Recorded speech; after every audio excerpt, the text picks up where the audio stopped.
Buenos días. ¿Cómo se nota que Carlos es más alto que yo? Vamos a continuar esta semana, que ha sido Semana Santa, con la pequeña serie que comenzamos la semana pasada, que nos ha ocupado 2 domingos y nos lleva a hacer una pausa en las exposiciones que tenemos del Evangelio de Marcos, y que hemos dedicado el estudio de la semana pasada y este estudio de esta semana a las profecías mesiánicas. La semana pasada estuvimos examinando 21 de las más de 300 profecías mesiánicas que se cumplieron en Jesús, y hoy vamos a ver alguna más. No tengo ni mucho menos la pretensión de que podamos estudiar pues las 280 y tantas profecías como mínimo que cumplió Jesús en su primera venida y que podríamos ver, pero sí vamos a ver solo algunas de las profecías que se cumplieron en relación con su pasión, con su muerte y con su resurrección. Por ejemplo, la Escritura en el siglo VI a.C. señalaba no solamente por cuánto iba a ser valorado el Mesías, sino además cómo ese Mesías sería el propio Jehová. Si me acompañan ustedes a Zacarías capítulo 11, Zacarías capítulo 11 y versículos 12 y 13, aparecen recogidas 2 profecías precisamente sobre la pasión del Mesías. Una de ellas en cuanto a cuál sería la valoración del Mesías, otra en cuanto a la época en que el Mesías sería valorado de esa manera. Y dice así en Zacarías capítulo 11, versículos 12 y 13. Y les dije, si os parece bien, dadme mi salario, y si no, dejadlo. Y pesaron por mi salario 30 piezas de plata. Y me dijo Jehová, échalo al tesoro, hermoso precio con que me han apreciado. Y tomé las 30 piezas de plata y las eché en la casa de Jehová al tesoro. El texto, escrito en el siglo VI a.C., es muy claro en cuanto a 2 aspectos. El Mesías iba a ser valorado en 30 piezas de plata, pero ese Mesías no era simplemente un hombre, sino que sería el mismo Jehová. Segundo, esa valoración del Mesías se produciría cuando todavía existiera el templo. El dinero de la valoración del Mesías sería arrojado en el templo. Y efectivamente sabemos que las 2 cuestiones, las 2 profecías se cumplieron. Jesús fue vendido por 30 piezas de plata, fue el pago de las autoridades del templo a Judas por señalar a Jesús para que lo pudieran arrestar, pero recuerden ustedes también cómo Judas de pronto se sintió culpable por lo que había hecho, volvió al templo y arrojó el dinero que había recibido. Y por supuesto, las autoridades del templo no quisieron saber nada de aquello y compraron un campo para enterrar a la gente, que los que sabían de dónde procedía ese dinero del campo lo llamaron Akeldama o Aceldama, según la traducción que manejen, que significa campo de sangre. 5, 6 siglos antes de Cristo se había profetizado. No solamente se profetizó el hecho de que efectivamente el Mesías Jehová sería valorado en 30 monedas de plata y que ese precio sería arrojado en el templo todavía estaría en pie, sino que además ese Mesías sería abandonado por sus discípulos. Si me acompañan ustedes en Zacarías capítulo 13,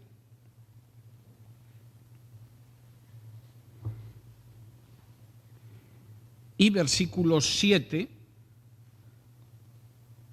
hay una referencia a cómo ese Mesías pastor, en el momento en el que fuera detenido, sus discípulos huirían. Dice así en Zacarías capítulo 13 y versículo 7. Levántate, oh espada, contra el pastor, y contra el hombre compañero mío, dice Jehová de los ejércitos, hiere al pastor y serán dispersadas las ovejas. Si me acompañan ustedes a Marcos, capítulo 14, en Marcos, capítulo 14, y versículos del 47 en adelante, Marcos está describiendo el arresto de Jesús. Esto tenemos que verlo, no sé si es la semana que viene o a la otra, Dios mediante. Y dice en Marcos 14 del 47 en adelante: pero uno de los que estaban allí, sacando la espada, hirió al siervo del sumo sacerdote, cortándole la oreja. Y respondiendo Jesús les dijo: como contra un ladrón habéis salido con espadas y con palos para prenderme. Cada día estaba con vosotros enseñando en el templo y no me prendisteis, pero es así para que se cumplan las Escrituras. Y entonces todos los discípulos, dejándolo, huyeron. Y añade algo a continuación muy interesante Marcos, porque es una referencia a él en la que no cita su nombre y que por supuesto no aparece en ningún otro evangelio, como lo veremos. Dice: pero cierto joven lo seguía, cubierto el cuerpo con una sábana, y lo prendieron, mas él, dejando la sábana, huyó desnudo. Y es una referencia, como tantas otras del Evangelio de Marcos, a un testimonio ocular. Marcos podría haber dicho: yo lo iba siguiendo, me enteré de que lo habían arrestado, no quise perder el tiempo vistiéndome, estaba con otros peregrinos allí, me envolví en la sábana y efectivamente comencé a seguirlo. Pero claro, en el momento en que me quisieron detener y echaron mano de la sábana, a mí me dio igual. Eché a correr totalmente desnudo, porque no estaba dispuesto a correr la suerte de mi maestro. El Mesías efectivamente sería abandonado por sus discípulos. El Mesías, además, estaría callado ante sus acusadores. Vamos a ir a Isaías, capítulo 53, escrito en el siglo VIII antes de Cristo, y pueden, si quieren, poner una señal en Isaías 53, porque vamos a volver varias veces a lo largo de esta exposición, pero vamos a ver primeramente en Isaías 53 esa referencia a cómo el Mesías permanecería callado ante sus acusadores. Isaías, capítulo 53 y versículo 7, dice así en Isaías 53, 7: angustiado él y afligido, no abrió su boca, como cordero fue llevado al matadero, y como oveja delante de sus trasquiladores, enmudeció y no abrió su boca. Lo acusarían, pero de manera bastante sorprendente para lo que suele ser un proceso en el cual uno desea poder expresar su inocencia. Sin embargo, el Mesías delante de sus acusadores sería como un cordero llevado al matadero que no abre su boca. Y si me acompañan ustedes a Mateo capítulo 27, en Mateo 27 se recoge precisamente esto mismo. Y vamos a leer en Mateo 27 desde el versículo 3, y así vamos a ver el cumplimiento de dos profecías por el precio de una. Mateo 27, desde el versículo 3, dice: entonces Judas, el que le había entregado, viendo que era condenado, devolvió arrepentido las 30 piezas de plata a los principales sacerdotes y a los ancianos, diciendo: yo he pecado entregando sangre inocente. Mas ellos dijeron: ¿qué nos importa a nosotros, allá tú? Y arrojando las piezas de plata en el templo, salió y fue y se ahorcó. Los principales sacerdotes, tomando las piezas de plata, dijeron: no es lícito echarlas en el tesoro de las ofrendas, porque es precio de sangre. Y después de consultar, compraron con ellas el campo del alfarero para sepultura de los extranjeros, por lo cual aquel campo se llama hasta el día de hoy Campo de Sangre. Así se cumplió lo dicho por el profeta Jeremías cuando dijo: y tomaron las 30 piezas de plata, precio del apreciado, según precio puesto por los hijos de Israel, y las dieron para el campo del alfarero, como me ordenó el Señor. Jesús, pues, estaba en pie delante del gobernador y éste le preguntó diciendo: ¿eres tú el rey de los judíos? Y Jesús le dijo: tú lo dices. Y siendo acusado por los principales sacerdotes y por los ancianos, nada respondió. Es curioso cómo Mateo recoge perfectamente esas dos profecías. La primera, que habla de cómo efectivamente el Mesías sería valorado en 30 monedas de plata, cómo el dinero de la valoración del Mesías sería arrojado en el templo. El templo tendría que estar en pie cuando condenaran al Mesías. El templo fue destruido en el año 70, no ha podido venir en 20 siglos, en más de 20 siglos. Y el Mesías, además, estaría callado ante sus acusadores. No solo eso, y vamos a volver a Isaías capítulo 53. El Mesías sería herido y golpeado. Isaías capítulo 53 y versículo 5 dice: mas él herido fue por nuestras rebeliones, molido por nuestros pecados, el castigo de nuestra paz fue sobre él, y por su llaga fuimos nosotros curados. El Mesías sería herido y golpeado. Por supuesto, a lo largo de los siglos, los judíos han esperado un Mesías que efectivamente destacara como un gran jefe militar, como un gran hombre de Estado, que desde luego no recibiera un rasguño mientras aplastaba a los no judíos, a los goim. Pero la profecía de Isaías 53 era clara: el Mesías sería golpeado y sería herido. No solo eso, el Mesías, además, y es algo bien revelador, sería escupido. Si me acompañan de nuevo a Isaías, capítulo 50, dice lo siguiente. Isaías 50 y versículos del 4 en adelante. Jehová el Señor me dio lengua de sabios para saber hablar palabras al cansado. Despertará mañana tras mañana, despertará mi oído para que oiga como los sabios. Jehová el Señor me abrió el oído y yo no fui rebelde ni me volví atrás. Di mi cuerpo a los heridores y mis mejillas a los que me mesaban la barba. No escondí mi rostro de injurias y disputos. Y como dice muy claramente el relato de los evangelios, por ejemplo en Mateo 27, Mateo 26, 27, efectivamente el Mesías recibió salivazos, fue escupido, fue objeto de disputos. No solo eso, por si todo lo anterior fuera poca humillación para el Mesías, se atribuiría la condena del Mesías al propio Dios. El Mesías moriría llevando nuestros pecados, pero mayoritariamente los judíos pensarían que simplemente Dios estaba ajusticiando a un personaje indigno. Si me acompañan de nuevo a Isaías, capítulo 53, Isaías 53 y versículo 4, dice así: ciertamente llevó él nuestras enfermedades y sufrió nuestros dolores. Y nosotros le tuvimos por azotado, por herido de Dios y abatido.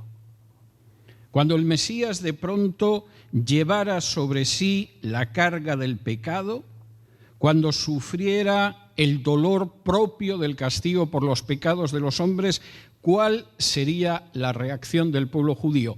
Mayoritariamente consideraría que Dios lo estaba castigando por blasfemo. Y eso no solo es lo que aparece en las Escrituras, donde efectivamente es el Sanedrín quien condena a muerte a Jesús, es el Sanedrín quien llega hasta el palacio de Pilato para decir: nosotros no podemos ejecutar a nadie, Roma nos ha quitado el jus gladi, Roma nos ha privado del derecho de ejecutar la pena de muerte, mátalo tú.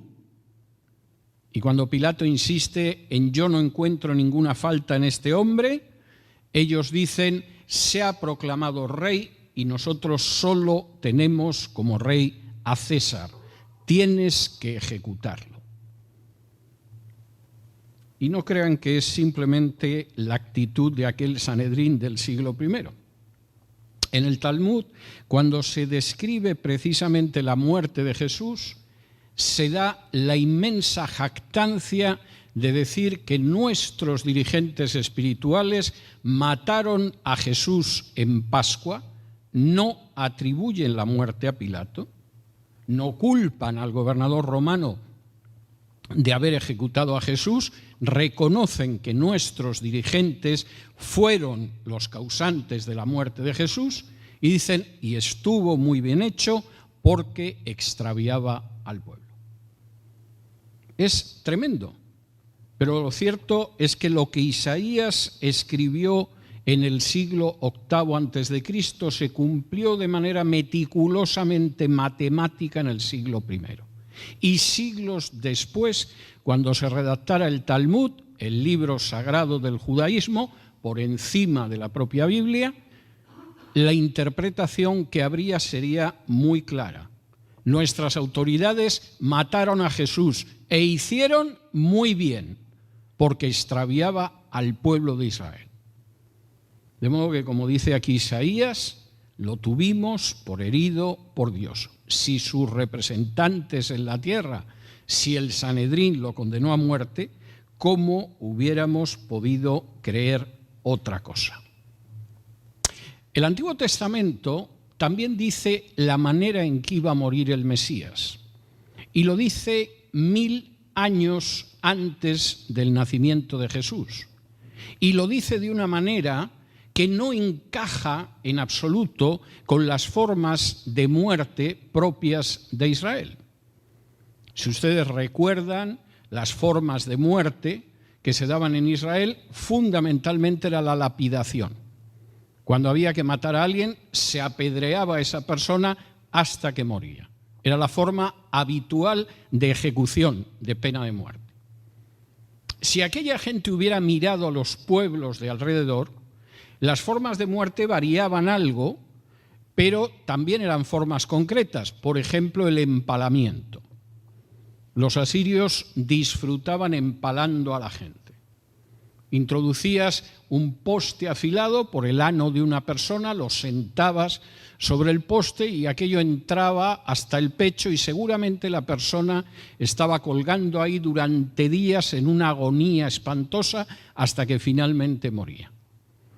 Pero curiosamente, cuando David habla de la muerte del Mesías, en el siglo X a.C., 1000 años antes de Cristo, cita una forma de muerte absolutamente desconocida no solo en Israel, sino en los pueblos que vivían alrededor de Israel. Si me acompañan ustedes al Salmo 22,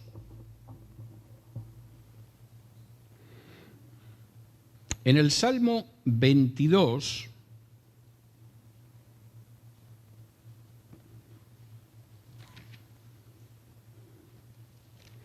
aparecen una serie de profecías mesiánicas que resultan absolutamente sobrecogedoras. Por ejemplo, versículo 16.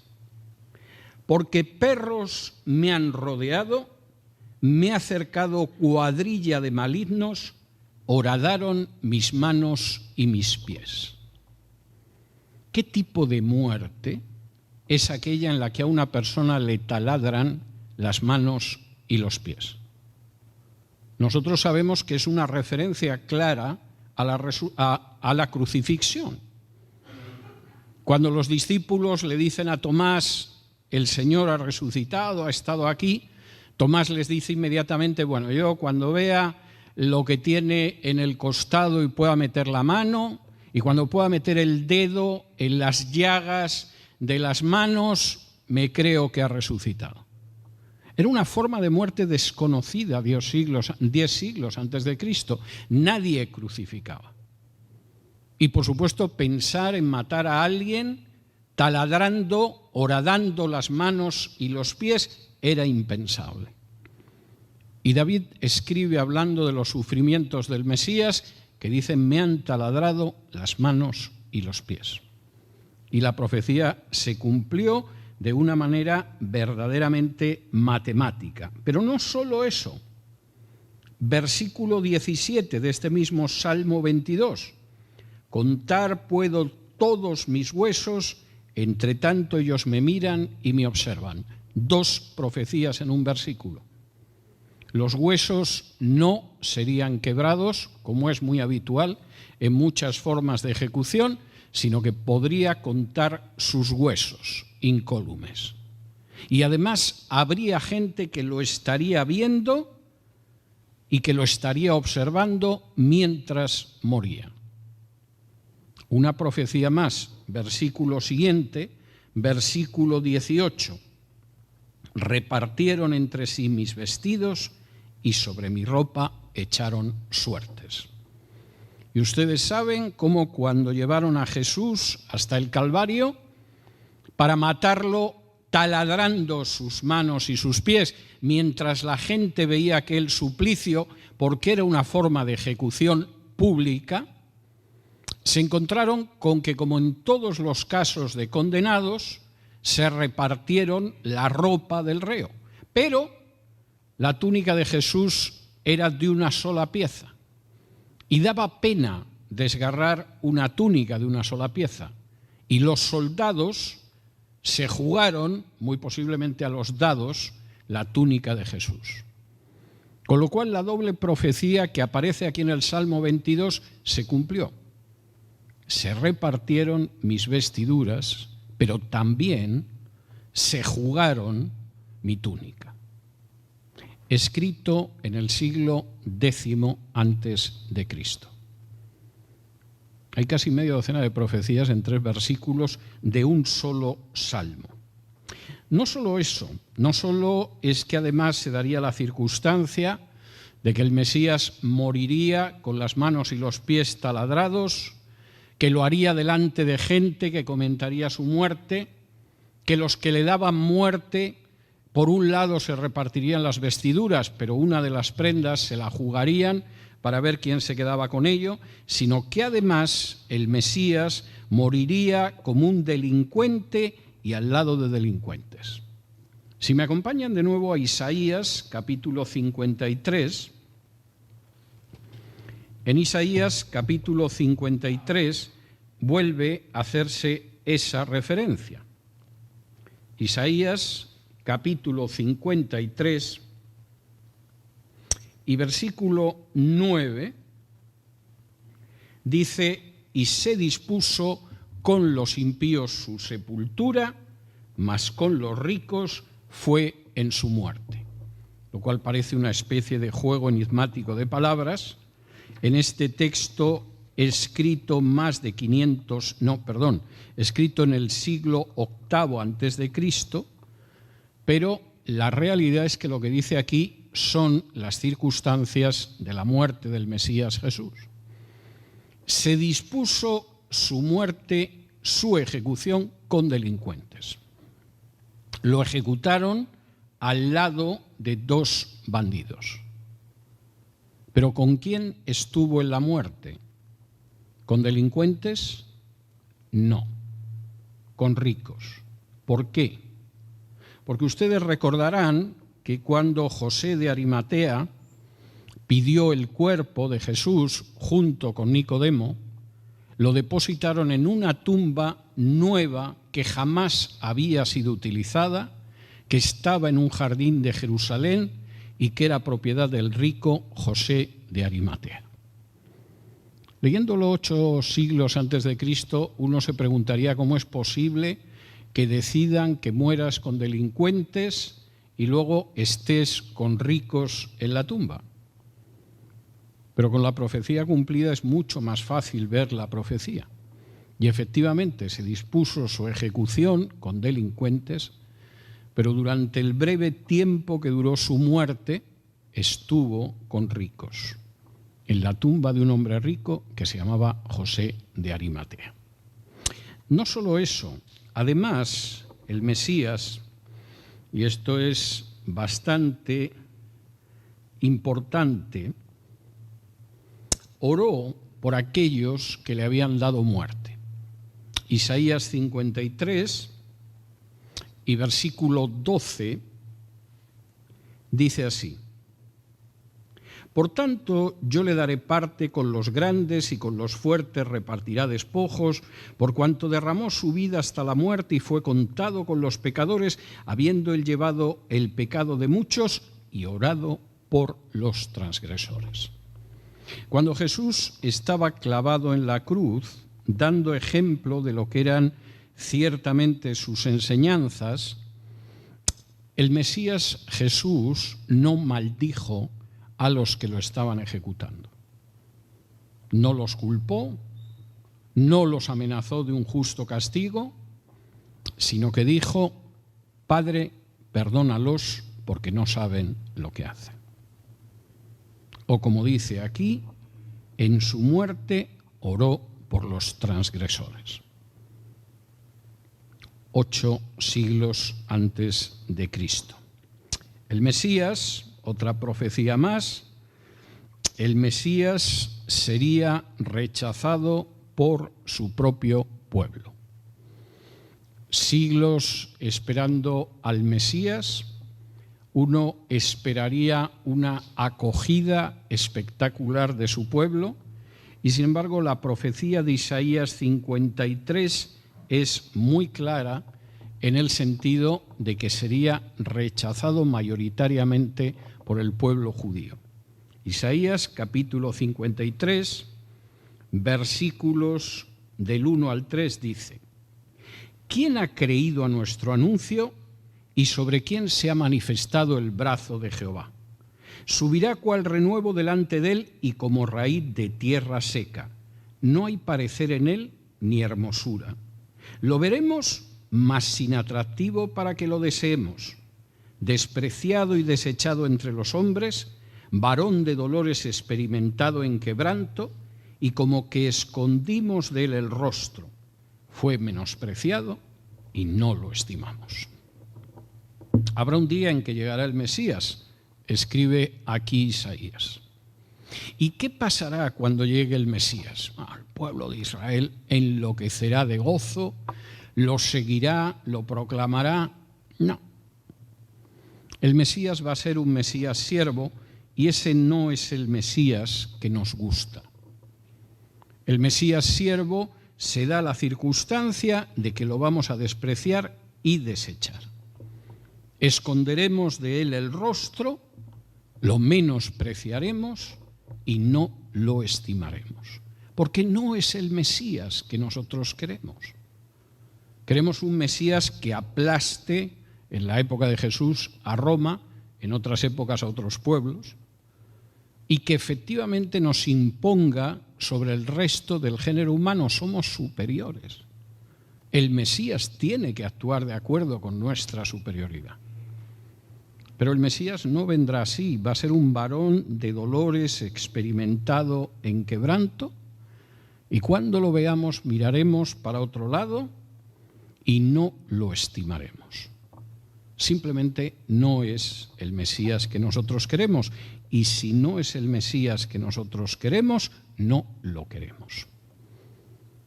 Y por recordar una parábola que hemos visto en las últimas semanas, el señor de la viña envió primero a sus siervos, y algunos los golpearon, a otros los azotaron, a algunos se les fue la mano más.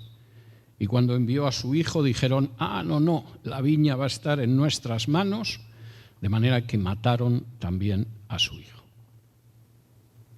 La profecía es tremenda en ese sentido.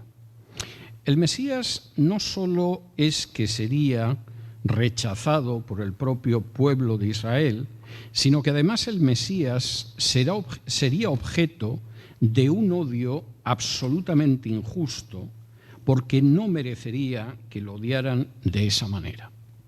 Salmo 69 y versículo 4, la primera parte, dice Salmo 69, 4, «Se han aumentado más que los cabellos de mi cabeza los que me aborrecen sin causa. Se han hecho poderosos mis enemigos, los que me destruyen sin tener por qué». El Mesías sería objeto de un odio que no merecía en absoluto. Y por cierto, y esto es importante, no solamente es que el Talmud, el libro sagrado de los judíos, se jacta de que las autoridades espirituales de Israel dieron muerte al Mesías, es que a Jesús, sino que además se jactan de cuál es el destino eterno de Jesús.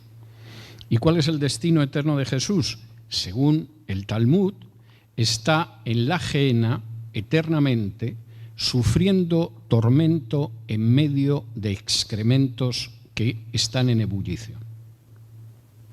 Ahora, la descripción es verdaderamente pavorosa y uno podría decir, pero bueno, ¿realmente tanto daño ha hecho Jesús a los judíos al principio como para que se le condene al infierno a ser atormentado eternamente en medio de excrementos en ebullición? Es dudoso. Pero la profecía dice que en última instancia al Mesías lo que le sucedería es que efectivamente sería en un momento determinado odiado de manera muy clara sin el menor motivo. No solo eso, además el Mesías sufriría sed durante su tormento y lo que le darían, en vez de ser agua que pudiera calmar su sed, sería vinagre. En el Salmo 69, que es un salmo mesiánico, unos versículos más abajo, en el versículo 19 al 21 dice lo siguiente: «Tú sabes mi afrenta, mi confusión y mi oprobio, delante de ti están todos mis adversarios. El escarnio ha quebrantado mi corazón y estoy acongojado. Esperé quien se compadeciese de mí, no lo hubo, y consoladores y ninguno hallé. Me pusieron además hiel por comida, y en mi sed me dieron a beber vinagre». Y sin duda ustedes recuerdan el pasaje de los Evangelios en Juan 19, 28, donde Jesús en la cruz, sufriendo de sed, dice que tiene sed y le dieron a beber vinagre. En Mateo 27, 34 encontrarán también esa referencia. No solamente eso, además, el texto del Antiguo Testamento, cuando habla de profecías de Jesús, señala otra circunstancia que se produciría en su muerte. No solamente le taladrarían las manos y los pies, sino que además traspasarían su costado. Si me acompañan al libro del profeta Zacarías, de nuevo siglo VI antes de Cristo, Zacarías capítulo 12,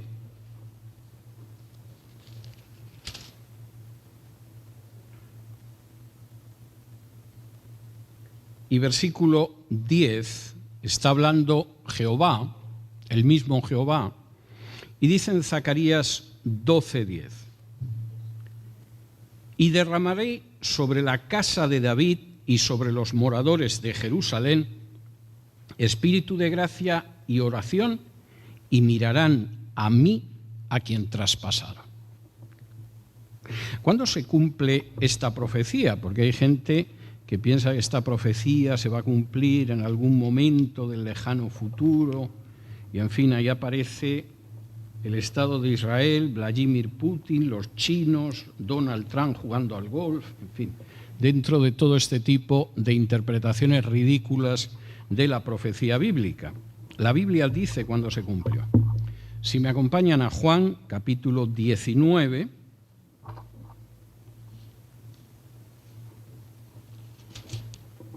y vamos a ver el cumplimiento de un par de profecías. Juan 19, desde el versículo 28, y dice así. Después de esto, Juan 19, 28, después de esto, sabiendo Jesús que ya todo estaba consumado, dijo para que la Escritura se cumpliese, tengo sed. Y estaba allí una vasija llena de vinagre. Entonces ellos empaparon en vinagre una esponja y poniéndola en un hisopo se la acercaron a la boca. Cuando Jesús hubo tomado el vinagre, dijo, consumado es, y habiendo inclinado la cabeza, entregó el espíritu.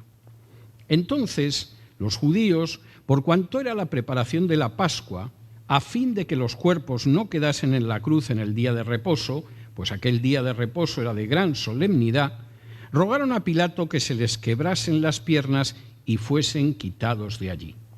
Vinieron pues los soldados y quebraron las piernas al primero y asimismo al otro que había sido crucificado con él. Mas cuando llegaron a Jesús, como lo vieron ya muerto, no le quebraron las piernas.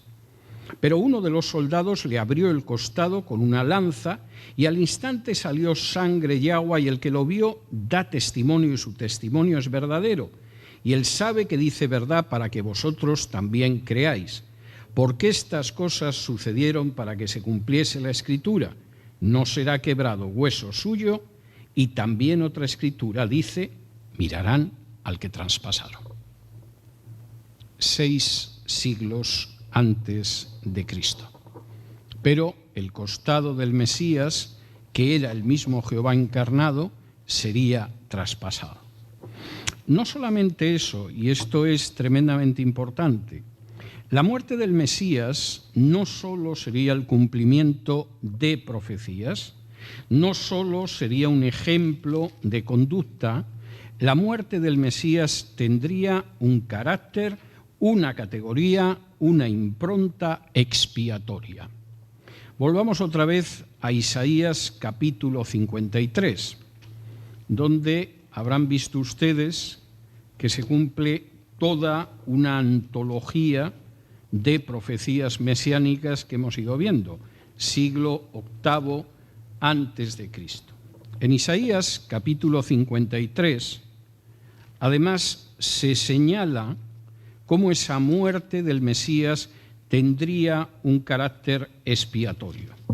Y dice en Isaías capítulo 53 y versículo 10, vamos a ver la primera parte. Con todo eso, quiso Jehová quebrantarlo, sujetándolo a padecimiento. Cuando haya puesto su vida en expiación por el pecado, etcétera, etcétera, etcétera.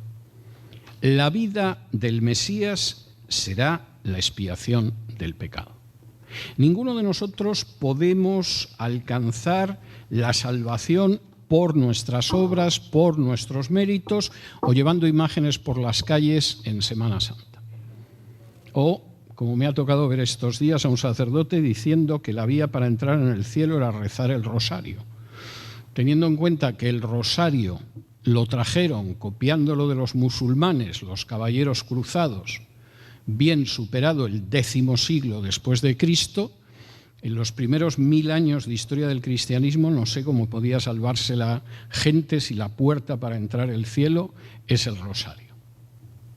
Pero, rebuznos sacerdotales aparte, la realidad es que lo que establece la profecía de Isaías es que nuestros pecados serían expiados por el Mesías.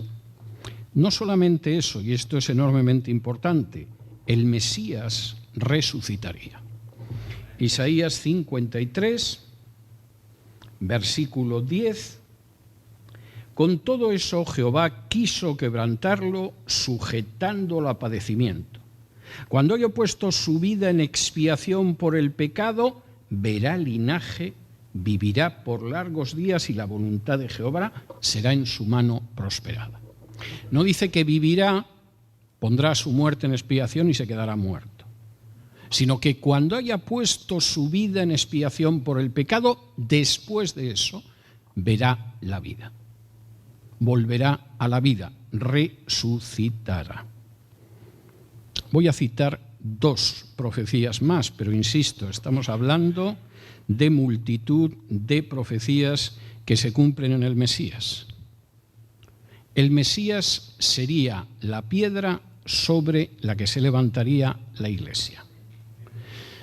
Esto es algo que para un católico puede resultar desconcertante. Llevan toda la vida diciéndole que la piedra es Pedro y por lo tanto la idea de que la piedra pueda ser otro aparte de Pedro es algo que crea una especie de shock emocional y espiritual difícil de digerir. Sí, también le han dicho que además Pedro tiene sucesores y que además los sucesores viven en Roma. Ninguna de esas circunstancias aparece en la Biblia, pero las han aceptado a fuerza de oírlas, porque como decía muy bien el doctor Goebbels, el ministro de propaganda de la Alemania nazi, una mentira repetida 1000 veces se convierte en verdad. Y la de Pedro como la piedra es el caso. Pedro sabía que había una piedra sobre la que se levantaba la Iglesia, pero no dijo que fuera él. Afirmó que era Cristo. Acompáñenme a Hechos, capítulo 4, porque además es tremendamente importante la afirmación de Pedro, ya que había profecías que hablaban de esa piedra y decían cómo el pueblo de Israel iba a tratar a esa piedra. Si me acompañan a Hechos, capítulo 4,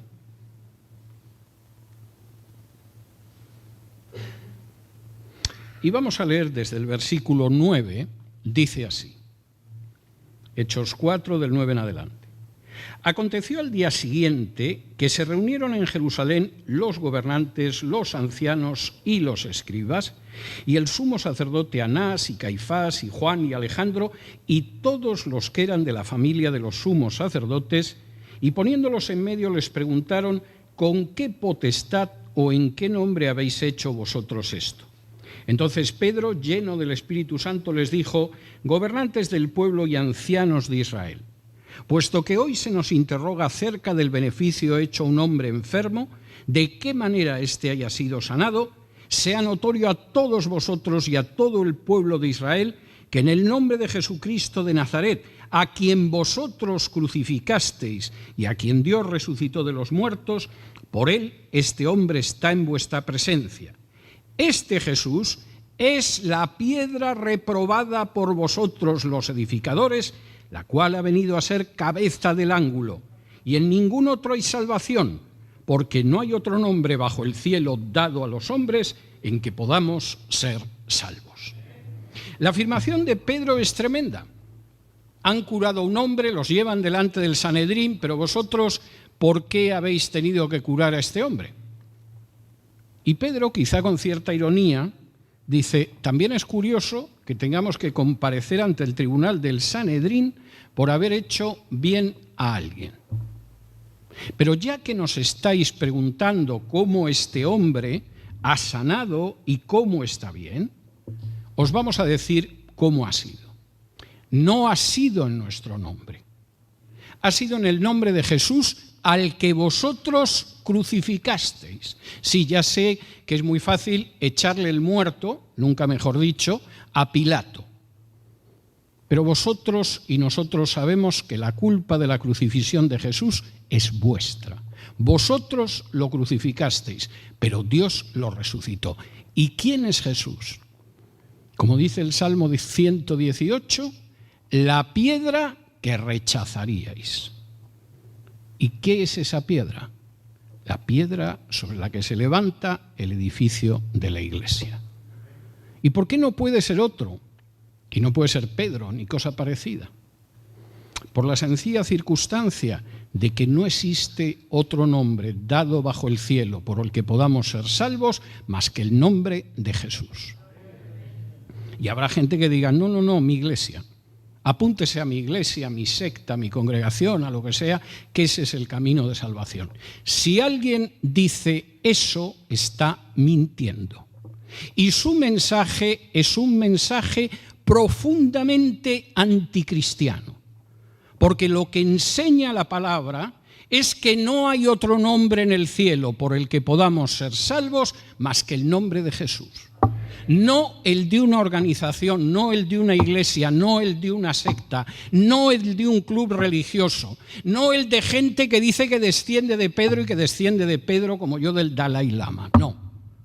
El único nombre por el que podemos ser salvos es el nombre de Jesús. Pero además, Pedro va a ir más lejos a la hora de decir quién es esta piedra. Claro que es Cristo, pero no es un simple hombre. Acompáñenme a la primera carta de Pedro, donde Pedro además dice muy claramente, en cumplimiento de la profecía de Isaías, quién es esa piedra en la que iba a tropezar Israel. En 1 de Pedro, capítulo 2, dice lo siguiente. 1 de Pedro, capítulo 2, desde el versículo 3. Si es que habéis gustado la benignidad del Señor, acercándoos a Él, piedra viva, desechada ciertamente por los hombres, mas para Dios escogida y preciosa, vosotros también como piedras vivas sed edificados como casa espiritual y sacerdocio santo, para ofrecer sacrificios espirituales aceptables a Dios por medio de Jesucristo, por lo cual también contiene la Escritura, he aquí, pongo en Sión la principal piedra del ángulo escogida, preciosa, y el que creyere en él no será avergonzado. Y Pedro no dice, yo soy la piedra sobre la que se va levantando la iglesia. Majadería que no se dijo antes del siglo VI después de Cristo. No, Pedro dice, es el Señor.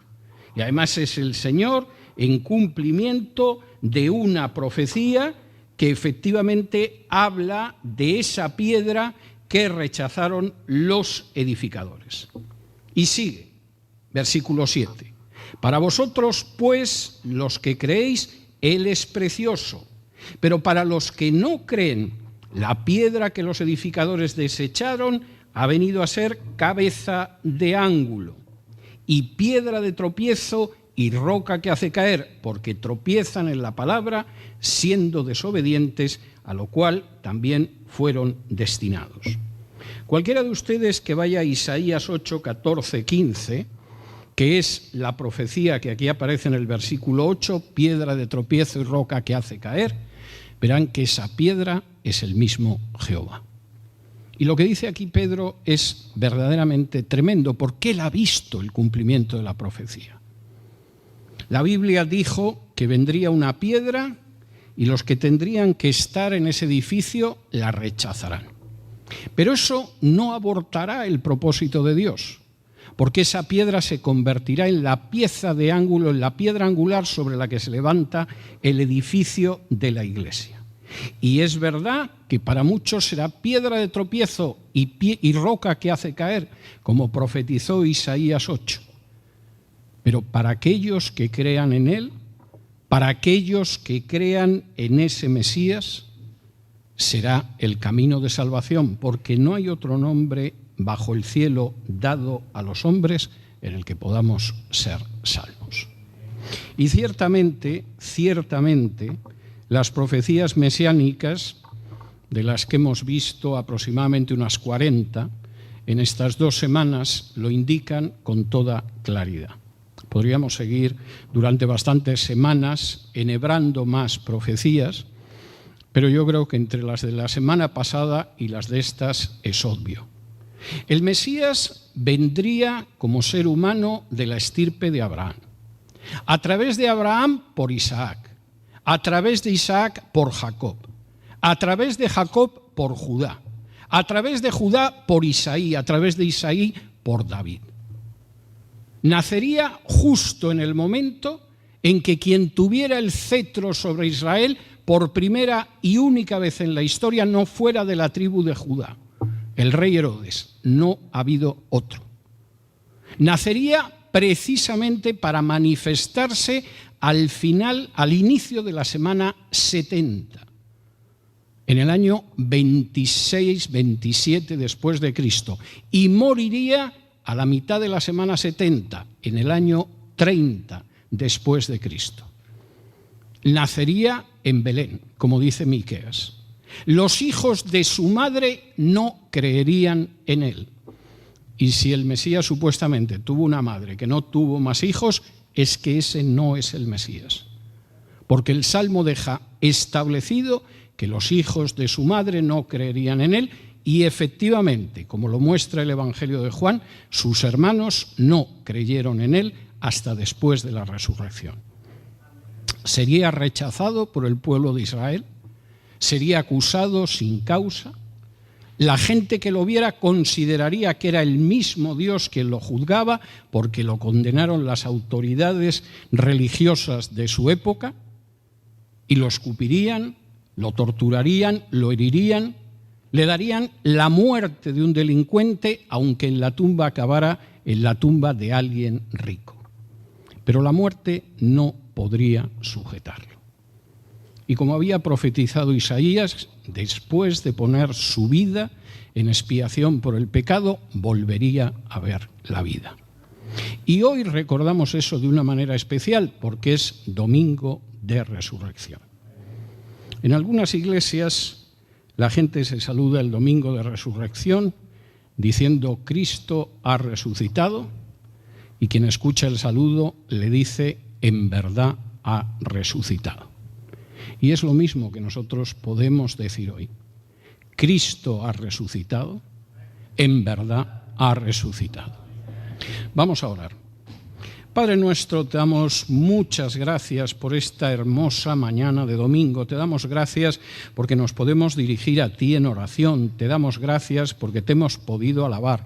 Te damos gracias porque podemos escuchar y aprender de tu palabra, y sobre todo te damos gracias por Jesús. Te damos gracias por poder celebrar la resurrección de Jesús. Te damos gracias porque a través del sufrimiento, la tortura y la muerte de Jesús, tú nos muestras que ninguno de tus propósitos puede ser abortado por el ser humano, y que incluso en medio de la maldad más encanallada y terrible del ser humano, tú llevas a cabo tus propósitos hasta el final. Te damos muchas gracias por este domingo, muchas gracias por la salvación que recibimos a través de la fe en Jesús. Y te pedimos que estés con nosotros el resto de la semana y que podamos proclamar a otras personas lo que es la vida de Jesús y su resurrección. Te damos gracias por todo ello en el nombre de Jesús. Amén.